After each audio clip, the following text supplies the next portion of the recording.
ఓం శ్రీ మాత్రే నమః. శ్రీమద్భగవద్గీత 3వ అధ్యాయము కర్మయోగము. నైవ తస్య కృతేనార్థో నా కృతేనేహ కచ్చన నాస్య సర్వభూతేషు కచ్చిదర్థవ్యపాశ్రయః. అట్టి మహాత్ముడు ఈ జగత్తునందు కర్మలు చేయుట వలనను చేయకుండుట వలనను అతనికి ఎట్టి ప్రయోజనము ఉండదు. అతనికి సర్వ ప్రాణులతోడను స్వార్థపరమైన సంబంధము ఏ విధముగును ఏ మాత్రము ఉండదు. తస్మాదసక్తః సతతం కార్యం కర్మ సమాచర అసక్తో హ్యాచరన్ కర్మ పరమాప్నోతి పురుషః. అందువలన నీవు నిరంతరము ఆసక్తి రహితుడవై కర్తవ్య కర్మలను చక్కగా ఆచరింపుము.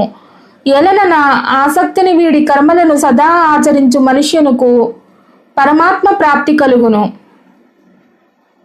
కర్మణ్యైవ హి సంసిద్ధిం ఆస్థితా జనకాదయః లోక సంగ్రహమేవాపి సంపశ్యన్ కర్తుమర్హసి.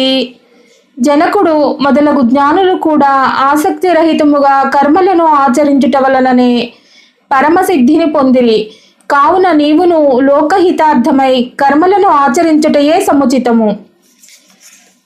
యద్యదాచరతి శ్రేష్టః తత్తదేవేతరో జనః స యత్ప్రమాణం కురుతే లోకస్తదను వర్తతే. శ్రేష్ఠుడైన పురుషుని ఆచరణమునే ఇతరులను అనుసరింతురు. అతడు నిలిపిన ప్రమాణములనే లోకులందరూ పాటించెదరు. నమే పార్థాస్తి కర్తవ్యం త్రిషు లోకేషు కించన నానావాప్తమవాప్తవ్యం వర్తయేవ చ కర్మణి.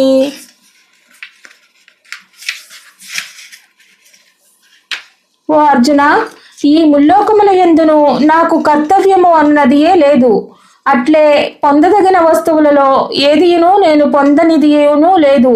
అయినను నేను కర్మల యందే ప్రవర్తిల్లుచున్నాను.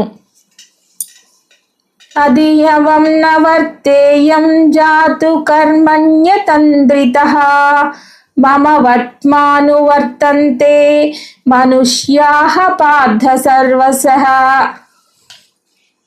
ఏలనన ఓ పార్థ, ఎప్పుడైనను నేను సావధానుడనై కర్మలయందు ప్రవర్తింపకున్నచో లోకమునకు గొప్ప హాని సంభవించును. ఎందుకనగా మనుషులందరూ అన్ని విధముల నా మార్గమునే అనుసరింతురు. ఓం శ్రీ మాత్రే నమః.